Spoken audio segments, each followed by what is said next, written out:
Hello friends, எல்லோருக்கும் வணக்கம். Welcome to young investor channel. Actually market closing பார்த்துருப்பீங்க. So last market closing பார்த்தீங்கன்னா opening வந்து நல்லா பாசிட்டிவ் ட்ரெண்டில் இருந்துச்சு. பட் க்ளோசிங் பார்த்தீங்கன்னா அதாவது ஆரம்பம் நல்லா இருந்துச்சு, முடிவு பார்த்தீங்கன்னா நெகட்டிவில் மாறிடுச்சு. ஸோ ஃபஸ்ட்டு நிஃப்டி 50 வெறும் 1 பாயிண்ட்ஸ் தான் பாசிட்டிவில் க்ளோஸ் ஆயிருக்கு. 25,104 பாயிண்ட்ஸ் பாசிட்டிவ். சென்செக்ஸ் வந்து 82,391 பாயிண்ட்ஸில் க்ளோஸ் ஆயிருக்கு. பட் 53 பாயிண்ட்ஸ் நெகட்டிவ்ல தான் க்ளோஸ் ஆயிருக்கு. நிஃப்டி பேங்க் 210 பாயிண்ட்ஸ் நெகட்டிவ்ல க்ளோஸ் ஆயிருக்கு. 56,629 பாயிண்ட்ஸில் க்ளோஸ் ஆயிருக்கு. நிஃப்டி ஐடி 630 பாயிண்ட்ஸில் க்ளோஸ் ஆயிருக்கு. நிஃப்டி ஐடி பாசிட்டிவ் ட்ரெண்ட்ல தான் க்ளோஸ் ஆயிருக்கு. 38,300 பாயிண்ட்ஸில் நிஃப்டி ஐடி க்ளோஸ் ஆயிருக்கு. இது போக எஃப்ஐஎஸ் டிஎஸ் டேட்டா எடுத்து பார்த்தீங்கன்னா எஃப்ஐஎஸ் வந்து 2,301 கோடிக்கு நெட் பயாஸ் இருந்திருக்காங்க. அதாவது அவங்களோட பை வேல்யூ 16,548 கோடியாக இருந்திருக்கு. செல் வேல்யூ 14,246 கோடியாக இருந்திருக்கு. ஸோ அவங்க 2,301 கோடிக்கு நெட் பயாஸ் இருந்திருக்காங்க. டிஏஎஸ் வந்து 13,787 கோடிக்கு பை வேல்யூ, செல் வேல்யூ 12,674 கோடி. ஸோ அவங்க வந்து 1,113 கோடிக்கு நெட் பயாஸாக இருந்திருக்காங்க. இது எஃப்ஐஎஸ் டேட்டா. நெக்ஸ்ட் பார்த்தீங்கன்னா இந்த பஜாஜ் ஃபினான்ஸ். ஆக்சுவலி இந்த பஜாஜ் ஃபினான்ஸ் தான் பார்த்தீங்கன்னா இப்போ போனஸ் ஸ்பிளிட்டு கொடுக்க போகிறாங்க. ஸோ நீங்கள் இப்போ ஒரு 50 ஷேர் வச்சுருக்கீங்க அப்படின்னா பஜாஜ் ஃபினான்ஸ் இன்னைக்கு ஒரு ஆர்டிகல் படித்தேன், அது வந்து 500 ஷேராக மாறுது. எப்படி நான் சொல்கிறேன், ஃபர்ஸ்ட் இன்னைக்கு பஜாஜ் ஃபினான்ஸோட மார்க்கெட் ப்ரைஸ் வந்து 9,490 க்ளோஸ் ஆயிருந்துச்சு. 1.5% நெகட்டிவ்ல இருக்குது. ஸோ பஜாஜ் ஃபினான்ஸ் வந்து பார்த்தீங்கன்னா ஃபர்ஸ்ட் 4:1 அந்த ரேஷியோவில் ஸ்டாக் ஸ்பிளிட் வந்து அனௌன்ஸ்மெண்ட் பண்ணியிருக்காங்க. Sorry, bonus. ஸோ அதுக்கான record date June 16 but June 13 நீங்கள் அதுக்கு எலிஜிபிளாக இருக்கணும் அப்படின்னு சொல்லிட்டாங்க. அது மட்டும் இல்லாமல் பஜாஜ் ஃபினான்ஸில் இப்போ நீங்கள் 50 ஷேர் ஹோல்ட் பண்ணுறீங்க அப்படின்னா அது வந்து பார்த்தீங்கன்னா இப்போ 4:1 உங்களுக்கு எக்ஸ்ட்ரா பட் ஒரு 200 ஷேர் கிடைக்கும். ஆல்ரெடி உங்கள்கிட்ட அந்த 50 ஷேர் அதை சேர்த்து பார்த்தீங்கன்னா 250 ஷேராக மாறும். அது போக அதாவது 250 ஷேர்னா 50 ஷேர் இருக்கிறதுக்கு ஒரு ஷேருக்கு 4 ஷேர் ஃப்ரீனா 50 ஷேருங்கிற போது 200 ஷேராட்டு மாறும். ஆல்ரெடி உங்கள்கிட்ட இருக்க அந்த எக்ஸிஸ்டிங் 50 ஷேரை சேர்த்தா 250 ஷேரு. ஸோ அந்த 250 ஷேர் இப்போ போனஸில் கிடச்சிருக்கு. அந்த 250 ஷேர் ரெண்டாவது 1:2 அந்த ரேஷியோவில் பார்த்தீங்கன்னா ஸ்ப்ளிட் ஆகும். அப்போ அது 500 ஷேராக மாறிடும். ஸோ இதான் பார்த்தீங்கன்னா பஜாஜ் ஃபினான்ஸில் ஃபஸ்ட்டு 4:1 போனஸ், 1:2 ஸ்ப்ளிட்டு, 50 ஷேர் 500 ஷேராக மாறுது. ஃபார் எக்ஸாம்பிள் இப்போ நீங்கள் 10 ஷேர் வச்சுருந்தீங்கன்னா அது 100 ஷேராக மாறிடுது. ஸோ ஓவரால் இது வந்து பார்த்தீங்கன்னா பஜாஜ் ஃபினான்ஸை பொறுத்த வரைக்கும் அப்டேட்டு என்ன கேட்டால் நீங்கள் ஒரு ரவுண்ட் ஆஃப் பண்ணி வச்சுக்கோங்க. 50 ஷேர் அல்லது நிறைய வீட்டு வந்து 40 ஷேர் 45 ஷேர் அப்படி இருக்குன்னா நீங்கள் அதை ஒரு 50 ஷேராக ரவுண்ட் ஆஃப் பண்ணி வச்சுக்கோங்க. இது பஜாஜ் ஃபினான்ஸை பொறுத்த வரைக்கும் அப்டேட்டு. ஆக்சுவலி ஜூன் 27 பார்த்தீங்கன்னா இந்த பிளான் எல்லாமே கம்ப்ளீட் ஆகி உங்களுக்கு வந்து அந்த ஷேர் வந்து கிரெடிட் ஆயிரும் அப்படின்னு சொல்லி மென்ஷன் பண்ணியிருக்காங்க. பட் ஸ்டாக் ப்ரைஸ் வந்து பார்த்தீங்கன்னா இந்த வருஷம் மட்டுமே 38% ரேலி ஆயிருக்கு. பட் வேல்யூ வந்து பி ரேஷியோ 35 இருக்குது. நான் வந்து அட்லீஸ்ட் ஒரு 25 இருந்தால் கூட கன்சிடர் பண்ணி ஸ்பிளிட்டு போனஸ்லாம் கிடைக்கும் அப்படிங்கிற மனசை தேத்திக்கலாம். பட் 35 இருக்குது. இப்போ இருக்க ரேஞ்சில் காசும் இல்லை. கிட்டத்தட்ட 50 ஷேர் வாங்கணும்னா எங்கேயோ இருக்குது ப்ரைஸு, பட் காசு இல்லை. அதுவும் ஒரு பிரச்சனையாக இருக்குது. ஸோ உங்களோட ஒப்பீனியன் என்னன்னு கமெண்ட் சொல்லுங்கள். பட் ஃப்ரெஷ் என்ட்ரி எடுக்கிறது நோ பெனிஃபிட் அப்படி தான் நான் சொல்லுவேன். ஏன்னா இருக்கிற வேல்யூ தான் பார்த்தீங்கன்னா ஸ்பிளிட் ஆகி போனஸ் வந்து 500 ஷேராக மாறப்போகுது தவிர எக்ஸ்ட்ரா வேல்யூ நமக்கு இதில் எதுவுமே கிடைக்க போகிறதில்ல. அப்படி நீங்கள் இப்போ காசு கம்மியாக இருக்குது, ஒரு ஷேர் 9,000 கொடுத்து வாங்க முடியலன்னா ஸ்பிளிட் ஆனதுக்கப்புறம் வாங்கிக்கோங்க. பட் ஸ்பிளிட் ஆனதுக்கப்புறம் அதே வேல்யூ தான். கொஞ்சம் டவுன் ட்ரெண்ட் வந்தால் பார்க்கலாம். இது பஜாஜ் ஃபினான்ஸை பொறுத்த வரைக்கும் அப்டேட்டு. நெக்ஸ்ட் டாடா எல்க்ஸி பார்த்தீங்கன்னா 75 ரூபா டிவிடன் அனௌன்ஸ்மெண்ட் பண்ணியிருந்தாங்க. ஸோ அதுக்கான ரெக்கார்ட் டேட் வந்து ஜூன் 11 விச் மீன்ஸ் நாளைக்கு. வீடியோ வந்து இன்னைக்கு தான் வரும், பட் நம்ம வந்து நாளே ரெக்கார்ட் பண்ணிட்டேன். ஸோ ஜூன் 11 பார்த்தீங்கன்னா ரெக்கார்ட் டேட்டு. டிவிடன் பேமெண்ட் ஆகுறது ஜூன் 30 முன்னாடி அது பேமெண்ட் ஆயிரும் அப்படின்னு சொல்லி மென்ஷன் பண்ணியிருக்காங்க. ஸோ டாடா எல்க்ஸி 75 ரூபா டிவிடன் அனௌன்ஸ்மெண்ட் பண்ணியிருந்தாங்க. Record date June 11, payment date வந்து ஜூன் 30 பேமெண்ட் ஆகும்னு சொல்லியிருக்காங்க. நெக்ஸ்ட் பார்த்தீங்கன்னா அதானி பவர். ஆக்சுவலி இன்னைக்கு கிட்டத்தட்ட 600 ரூபா தாண்டி போச்சு. 610 ரூபா டச் பண்ணிச்சு. கடைசியில் 598 ரூபா க்ளோஸ் ஆயிருக்கு. ஒரு 6% பார்த்தீங்கன்னா அதானி பவர் வந்து ஒரு பாசிட்டிவ் ட்ரெண்ட்ல தான் இருந்துச்சு. நிறைய பேர் கேட்டீங்க என்ன ப்ரோ இது வந்து ஒரு ரேலி ஆயிட்டு அப்புறம் வந்து ஒரு ஃபிளாட் ட்ரெண்ட்ல அப்படி க்ளோஸ் ஆயிருக்கு அப்படின்னு சொல்லி கேட்டிருந்தீங்க. அதானி பவரில் 5 டேஸில் பார்த்தீங்கன்னா அந்த ஸ்டாக் ஒரு நல்ல பர்ஃபார்மன்ஸ் தான் கொடுத்துருக்குது இந்த ஸ்டாக்கு.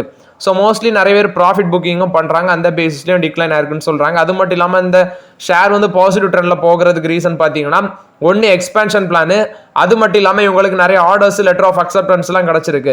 உத்தரப்பிரதேஷ்ட இருந்து பார்த்தீங்கன்னா ஒரு long term power purchase agreement கிடச்சிருக்குது. உத்தரப்பிரதேஷோட பவர் கார்பரேஷன் லிமிடெட் வந்து கிட்டத்தட்ட 1,800 மெகாவாட் எலக்ட்ரிசிட்டி ஒரு long term power purchase agreement சப்ளைலே உங்களுக்கு கிடச்சிருக்கு. அது போக இன்கிரெட் என்ன சொல்கிறாங்கன்னா அந்த ஸ்டாக்கு ஆட் ரேட்டிங் கொடுத்து டார்கெட் ப்ரைஸ் சொல்கிறாங்க 649 ரூபா டார்கெட் ப்ரைஸ் சொல்கிறாங்க. இவங்க வந்து தெர்மல் பவர் பிளேஸில் தெர்மல் பவர் ஸ்பேஸில் பியூர் ப்ளே பண்ணுறாங்க. ஸோ இவங்களோட capacity long term power purchase அக்ரிமெண்ட்டில் 87% ஆஃப் த கெப்பாசிட்டி உங்களுக்கு இருக்கும் அப்படின்னு சொல்லி அப்டேட் கொடுக்குறாங்க. ஸோ இந்த பாசிட்டிவ் பேசிஸில் அதானி பவர் வந்து பார்த்தீங்கன்னா ஒரு நல்ல பாசிட்டிவ் ட்ரெண்டில் ட்ரேட் ஆகிட்டு இருக்குது. நெக்ஸ்ட் பார்த்தீங்கன்னா ரிலையன்ஸ் பவர். ஆக்சுவலி இந்த ரிலையன்ஸ் பவரில் நான் பயோனால தான் பார்த்தீங்கன்னா கன்சிடர் பண்ணாமல் விட்டேன். ஆனால் அந்த ரிலையன்ஸ் பவர் வந்து ஜஸ்ட் 1 மந்த்ல 85% ரிட்டர்ன்ஸ் கொடுத்துருக்கு. 10 இயர் ஹையை டச் பண்ணியிருக்குது. ஸோ ரீட்டைல் இன்வெஸ்டர்ஸே பார்த்தீங்கன்னா கிட்டத்தட்ட இந்த ரிலையன்ஸ் பவரில் 48.61% ஸ்டேக் வச்சிருக்காங்க. எனக்கே கேட்டோன்னா ஷாக் ஆயிடுச்சு, ரீட்டைல் இன்வெஸ்டர்ஸுக்கு இவ்வளோ கான்ஃபிடென்ட் அப்படின்னு சொல்லி. ஸோ ரிலையன்ஸ் பவர் இன்றைக்கும் பார்த்தீங்கன்னா 72.23 rupees போனது, கடைசியில் 71.89 க்ளோஸ் ஆயிருக்கு. 11% மேலே அப்பர் சர்க்கியூட்டில் இருந்துச்சு. 10 இயர் ஹை டச் பண்ணியிருக்கு. 1 மந்த்ல இன்வெஸ்டர்ஸுக்கு பார்த்தீங்கன்னா 85% ரிட்டர்ன்ஸ் கொடுத்துருக்கு. பட் வேல்யூவும் பி ரேஷியோ 10 தான் இருக்கு. பட் பார்த்தீங்கன்னா எனக்கு கொஞ்சம் பயமா இருக்கு, அதான் நான் கன்சிடர் பண்ணாமல் விட்டேன். பட் கன்சிடர் பண்ணியிருந்தா கூட 85% ரிட்டர்ன்ஸ் கொடுத்துருக்கும் போல. சார் நம்ம தான் தவற விட்டோம். ஸோ யாராவது கன்சிடர் பண்ணி நல்லா ப்ராஃபிட் கிடச்சுன்னா கமெண்ட்ல சொல்லுங்க. நெக்ஸ்ட் பார்த்தீங்கன்னா ரேமண்ட் வந்து அவங்களோட அப்டேட்டை ஷேர் பண்ணியிருக்காங்க. ரியாலிட்டி பிஸ்னஸ், ஆக்சுவலி இவங்க வந்து ஃபேஷன் பிஸ்னஸ், நெக்ஸ்ட் வந்து பார்த்தீங்கன்னா ரேமண்ட் அப்படிங்கிற பியூர் பிராண்டோ ஒரு பிஸ்னஸ், அடுத்து வந்து ரியாலிட்டியை தனியாக ஸ்ப்ளிட் பண்ணி இப்போ லிஸ்ட் பண்ணுறாங்க. இந்த லிஸ்டிங் வந்து பார்த்தீங்கன்னா ஜூலை இல்லை ஆகஸ்ட் அந்த டைமில் கண்டிப்பாக இருக்கும் அப்படின்னு சொல்லியிருக்காங்க. ஆல்ரெடி வந்து டிமர்ஜ் பண்ணுறாங்க, பட் லிஸ்டிங் தான் இப்போ பாக்கி. கிட்டத்தட்ட பார்த்தீங்கன்னா ஜூலை இல்லை ஆகஸ்ட்டில் வந்து கண்டிப்பாக நாங்கள் வந்து லிஸ்ட் பண்ணிடுவோம் அப்படின்னு சொல்லி அப்டேட் கொடுத்துருக்காங்க. இதில் எந்த வித மாற்றமும் இல்லை அப்படின்னு சொல்லி அப்டேட் கொடுத்துருக்காங்க. இது ரேமண்ட் கொடுத்த அப்டேட்டு. நெக்ஸ்ட் பார்த்தீங்கன்னா நம்ம ஆல்ரெடி டிஸ்கஸ் பண்ணியிருந்தோம், குறிப்பாட்டு சைனால வந்து இந்த ரேர் எர்த் மேக்னெட் வந்து எக்ஸ்போர்ட் பண்ணுறது இப்போ ஒரு கிரைசிஸில் மாட்டிட்டு இருக்குது. ஸோ இப்போ மாருதி சுசுகி வந்து விட்டாரா வந்து ப்ரொடக்ஷன் பண்ணிட்டு இருக்காங்க. பட் ஆக்சுவலி அவங்க என்ன லான்ச் பண்ணலை. ஐ திங்க் ஃபினான்ஷியல் 26 ஸ்டார்டிங்கில் வரும்னு நினைக்கிறேன், அல்லது ஃபினான்ஷியல் 25 எண்டிங்கில் இருக்கும்னு நினைக்கிறேன் இதோட லான்ச்சு. விட்டாரா ப்ரொடக்ஷன் வந்து பார்த்தீங்கன்னா மும்முரமாக நடந்துட்டு இருக்குது. ஸோ இப்போ இந்த ரேர் எர்த் மேக்னெட் வந்து பார்த்தீங்கன்னா 2/3 பங்கு வந்து சைனால தான் வருது. பட் இப்போது ஸ்டாப் ஆட அந்த மாதிரி கம்பெனிஸ், இவி மேக்கிங் பண்ணுற கம்பெனிஸுக்கு ஒரு நெகட்டிவ் ஆட்டு மாறும். இவங்க வந்து ஏப்ரல் டு செப்டம்பர் மட்டுமே 8200 யூனிட்ஸ் வந்து ப்ரொடக்ஷன் பண்ணதுக்கு பிளான் போட்டிருக்காங்க. பட் அது வந்து பார்த்தீங்கன்னா அந்த ரேர் எர்த் மேக்னெட் எக்ஸ்போர்ட் தடப்பட்டால் அது பாதிக்கப்படும் சொல்லி மாருதி சுசுகி தரப்புல வந்து அப்டேட் கொடுத்துருக்காங்க. நெக்ஸ்ட் பார்த்தீங்கன்னா மஹேந்திரா ஃபினான்ஸ் வந்து ரைட்ஸ் இஷ்யூ வந்து பார்த்தீங்கன்னா அலாட் பண்ணியிருந்தாங்க. அதாவது ரைட்ஸ் இஷ்யூ வந்து அனௌன்ஸ்மெண்ட் பண்ணியிருந்தாங்க. அதில் மஹேந்திரா அண்ட் மஹேந்திரா லிமிடெட் வந்து பார்த்தீங்கன்னா அந்த ரைட்ஸ் இஷ்யூவில் அப்ளை பண்ணது மூலமாட்டு மஹேந்திரா அண்ட் மஹேந்திரா ஃபினான்ஷியல் சர்வீஸில் அவங்களோட ஸ்டேக்கை இன்க்ரீஸ் பண்ணியிருக்காங்க. ஃபர்ஸ்ட் அவங்க 194 ரூபா பெர் ஷேர் வச்சு 2996 கோடி பார்த்தீங்கன்னா ரைட்ஸ் இஷ்யூவில் வந்து அனௌன்ஸ்மெண்ட் பண்ணியிருந்தாங்க அந்த வேல்யூக்கு. இவங்க வந்து 1652 கோடிக்கு ரைட்ஸ் இஷ்யூவில் வந்து பார்த்தீங்கன்னா சப்ஸ்கிரைப் பண்ணியிருக்காங்க. விச் மீன்ஸ் 1652 கோடிக்கு அந்த ரைட்ஸ் இஷ்யூவில் 8.52 crore ஷேர் வந்து வாங்கியிருக்காங்க. இது வாங்கினது மூலமாட்டு 194 ரூபா அவங்க அனௌன்ஸ்மெண்ட் பண்ணது. பட் இவங்க 192 ரூபா ப்ரீமியம் ப்ரைஸில் வாங்கியிருக்கிறாங்க. கிட்டத்தட்ட பார்த்தீங்கன்னா பாதி இவங்க தான் அப்ளை பண்ணியிருக்காங்க. இந்த அப்ளை பண்ணி இவங்க வாங்கினது மூலமாட்டு 52.16% அந்த ஸ்டேக்கு மஹேந்திரா அண்ட் மஹேந்திரா ஃபினான்ஷியல் சர்வீஸில் 52.16% அந்த ஸ்டேக்கு இப்போ 52.49% ஆட்டி இன்க்ரீஸ் பண்ணியிருக்காங்க. 64.44 crore ஷேராக இருந்தது, இப்போ 72.96 crore ஷேர் ஆட்டி இன்க்ரீஸ் ஆயிருக்கு அப்படின்னு சொல்கிறாங்க. அது மட்டும் இல்லாமல் இந்த Mahindra and Mahindra financial service company last ஆட்டு பார்த்தீங்கன்னா 16,018 கோடி, அதாவது 16,018 கோடி ஸ்டாண்ட் அலோன் ரெவன்யூ இருந்துச்சு இந்த ஃபினான்ஷியல் 25 மட்டுமே. கன்சாலிடேட்டட் ரெவன்யூ 18,463 கோடி. நெட்வொர்த் வந்து 19,812 கோடியாக இருந்துச்சு ஸ்டாண்ட் அலோனு. கன்சாலிடேட்டட் 21,572 கோடியாக இருந்துச்சு. ஸோ இது வந்து மஹேந்திரா அண்ட் மஹேந்திரா ஃபினான்ஷியல் சர்வீஸில் பார்த்தீங்கன்னா ஸ்டேக்கை வந்து இன்க்ரீஸ் பண்ணியிருக்காங்க ரைட்ஸ் இஷ்யூ அப்ளை பண்ணி. நெக்ஸ்ட் பார்த்தீங்கன்னா புதுசாட்டு நிறைய பர்சஞ்சர் வெஹிக்கிள்ஸ், குறிப்பாட்டு இவி கார்ஸ் எல்லாமே லான்ச் பண்ணிட்டு இருக்கிறாங்க. இதில் பார்த்தீங்கன்னா பர்சஞ்சர் வெஹிக்கிள் வால்யூம்ஸில் ஜஸ்ட் 3% தான் எலக்ட்ரிக் வெஹிக்கிள்ஸ் அப்படின்னு சொல்கிறாங்க இந்தியாவில். பட் ஃபினான்ஷியல் 26ல் மேபி இது அதிகரிக்கலாம், அது சான்சஸ் இருக்கிறது. பட் அதுவும் கம்மி தான் போல. இப்போ எலக்ட்ரிக் கார் ஸ்பேசஸில் பார்த்தீங்கன்னா பர்சஞ்சர் வெஹிக்கிள் வால்யூம்ஸ், அதாவது எல்லாம் எலக்ட்ரிக்கு பெட்ரோல் டீசல் எல்லாம் சேர்த்து பார்த்தீங்கன்னா பர்சஞ்சர் வெஹிக்கிள் வால்யூம்ஸில் 41,53,432 யூனிட்ஸ் வந்து ஃபினான்ஷியல் 25 டொமஸ்டிக் மார்க்கெட்டில் சேல்ஸ் ஆயிருக்கு. அதில் எலக்ட்ரிக் வெஹிக்கிள்ஸ் வந்து 1,07,645 யூனிட்ஸ், ஜஸ்ட் 2.6% தான் டோட்டல் பர்சஞ்சர் வெஹிக்கிள் வால்யூம்ஸில் வந்து எலக்ட்ரிக் வெஹிக்கிள் சேல்ஸ் ஆயிருக்குது. இப்போ நிறைய கார்ஸ் வந்து பார்த்தீங்கன்னா ஈவியில் இருக்குது. பட் மாருதி சுசுகியோட விட்டாரா அது அவங்களோட ஃபர்ஸ்ட் காரு ஃபினான்ஷியல் 26 ஸ்டார்டிங்கில் தான் வர இருக்குது. இது போக டாடா மோட்டார் சியரா வந்து பார்த்தீங்கன்னா கொண்டு வராங்க, அது எஸ்யூவியில் ஈவியில் கொண்டு வராங்க. ஹேரியர் லான்ச் பண்ணாச்சு. அடுத்தது கியால வந்து கேரன்ஸ் கிளாவிஸ் ஈவி அப்படிங்கிறது ஒன்று வருது. எம்ஜி மோட்டார்ஸோட சைபர்ஸ்டர் வருது. ஸோ மார்க்கெட்டில் கண்டிப்பாக பார்த்தீங்கன்னா பயங்கரமாக காம்படிஷன் இருக்கும். மேபி வந்து இவங்கள வந்து நிறைய ஆக்சுவலி இதில் பிரச்சனை என்னென்னா ப்ரைஸ் அதிகம். பெட்ரோல் டீசல் காரை கம்பேர் பண்ணும்போது ப்ரைஸ் அதிகம். பட் நம்ம ஒன் டைம் சார்ஜ் பண்ணாலே 500-700 கிலோமீட்டர்லாம் போகிற மாதிரி ஃபியூச்சர்ஸ் வச்சுருக்காங்க. பட் ப்ரைஸ் அதிகம், அது ஒரு முக்கிய ரீசனாக இருக்குது. ஸோ மேபி இவி கார் வந்து பார்த்தீங்கன்னா பூஸ்ட் ஆகுதான்னு வெயிட் பண்ணி பார்க்கலாம். பிக் பாஸ்கெட் வந்து 10 minute ஃபுட் டெலிவரி வந்து பார்த்தீங்கன்னா இந்தியாவில் நிறைய இடத்துல கொண்டு வர போகிறதாட்ட அப்டேட் கொடுத்துருக்காங்க மார்ச் 2026க்குள்ள. பட் ஆல்ரெடி இங்கே வந்து ஸ்விக்கி, ஜொமேட்டோ, ஜெப்டோ, நிறைய ரேப்பிடோ இங்கெல்லாம் பார்த்தீங்கன்னா பெருசாட்டில் ஆடிட்டு இருக்காங்க. இப்போ பிக் பாஸ்கெட் இப்போ வந்து நாங்கள் வருவோம்னு சொல்கிறாங்க. அதுக்குள்ளே யாரெல்லாம் மார்க்கெட்டை கேப்சர் பண்ண போகிறாங்கன்னு தெரில. விப்ரோ கொடுத்த அப்டேட்டு மெட்ரோ ஏஜி அவங்களுக்கு கூட ஆல்ரெடி பார்ட்னர்ஷிப்பில் இருந்திருக்காங்க இவங்க விப்ரோ. இப்போ அடிஷனல் 2 years வந்து பார்த்தீங்கன்னா அந்த பார்ட்னர்ஷிப்பை எக்ஸ்பேண்ட் பண்ண போகிறதாட்ட அப்டேட் கொடுத்துருக்காங்க. இவங்க அவங்களோட ஐடி பார்ட்னர்ஷிப்பில் 2021 இருக்கிறாங்க. பட் இப்போ அடிஷனலாட்டு 2 வருஷம் அந்த அக்ரிமெண்ட்டை ரினியூ பண்ணுறாங்க. குறிப்பாட்டி இது ஒரு international food wholesaler company Metro ஏஜிங்கிறது. அவங்களோட பார்ட்னர்ஷிப்பை எக்ஸ்பேண்ட் பண்ணுறாங்க. காலத்தால் டிஸ்கஸ் பண்ணியிருந்தோம். இந்த ஃபிஜிட்ஸு ஜென்ரல் எலக்ட்ரானிக்ஸ் அப்படிங்கிற கம்பெனியில் எல்என்டி செமிகண்டக்டர் பார்த்தீங்கன்னா அவங்களோட பிஸ்னஸ் சிலவற்றை வாங்குறாங்க அப்படின்னு சொல்லி ஸ்டேக் அக்யூசியேஷன் பண்ணுறாங்கன்னு டிஸ்கஸ் பண்ணியிருந்தோம். இப்போ கைன்ஸ் டெக்னாலஜி வந்து பார்த்தீங்கன்னா அவங்களோட சப்சிடரி மூலமாட்டு இந்த ஃபிஜிட்ஸு ஜென்ரல் எலக்ட்ரானிக்ஸில் வந்து சில அசட்ஸை வாங்க போகிறதாட்ட அப்டேட் கொடுத்துருக்காங்க. கைன்ஸ் செமிகாம் பிரைவேட் லிமிடெட் மூலமாட்டு இந்த கம்பெனியில் சில அசட்ஸை வந்து பர்ச்சேஸ் பண்ண போகிறதோட அப்டேட் கொடுத்துருக்காங்க. இந்த ஃபிஜிட்ஸு ஜென்ரல் எலக்ட்ரானிக்ஸ் லிமிடெடுங்கிறது ஒரு ஜப்பான் கம்பெனி. இவங்களும் கிட்டத்தட்ட செமிகண்டக்டர் மேனுஃபேக்சரிங் பண்ணுற கம்பெனியாக இருக்கிறதுனால ஸ்டேக் அக்யூசியேஷன் பண்ணுறாங்க கைன்ஸ் டெக்னாலஜிஸ். மஹேந்திராவோட XEV9 BE6 இதோட ப்ரொடக்ஷன் அண்ட் சேல்ஸ் வந்து பார்த்தீங்கன்னா ஹையஸ்ட் லெவலில் டச் பண்ணியிருக்குது. கிட்டத்தட்ட சாக்கான் பிளான்ட்லேருந்து மட்டும் பார்த்தீங்கன்னா மேலே அந்த XEV9 வந்து 3692 யூனிட்ஸ் போயிருக்குது.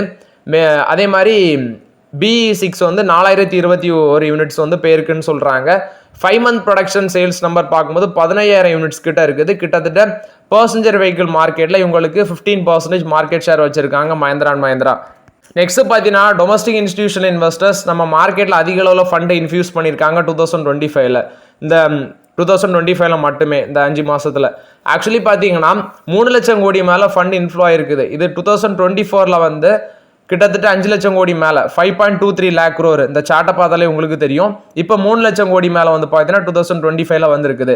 இது 2007 கம்பேர் பண்ணும்போது ஜாஸ்தின்னு சொல்கிறாங்க.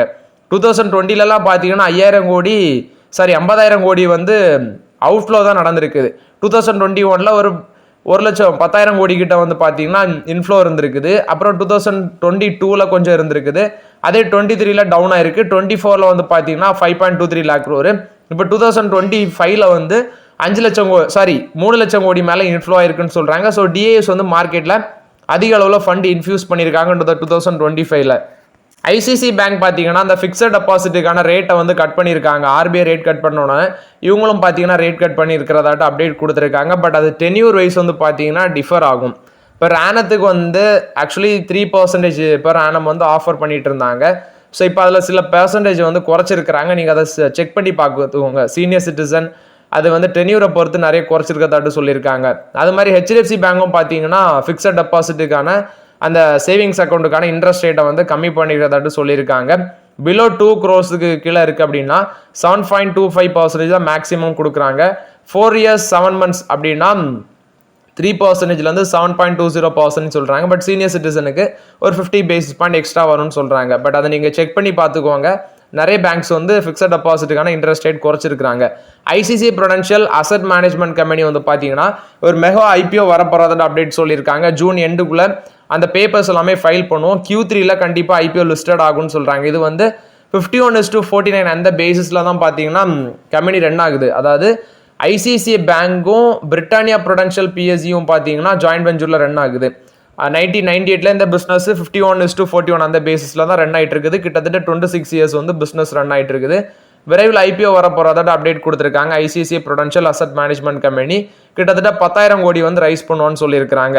ஸோ ஓகே ஃப்ரெண்ட்ஸ், இந்த வீடியோவில் சில இம்பார்ட்டன்ட் அப்டேட்ஸ் எல்லாமே டிஸ்கஸ் பண்ணோம். இந்த வீடியோ உங்களுக்கு பயனுள்ளதாக இருந்துச்சுன்னா லைக் பண்ணுங்கள், சப்ஸ்கிரைப் பண்ணுங்கள், கமெண்ட் பண்ணுங்கள். Okay friends, thank you.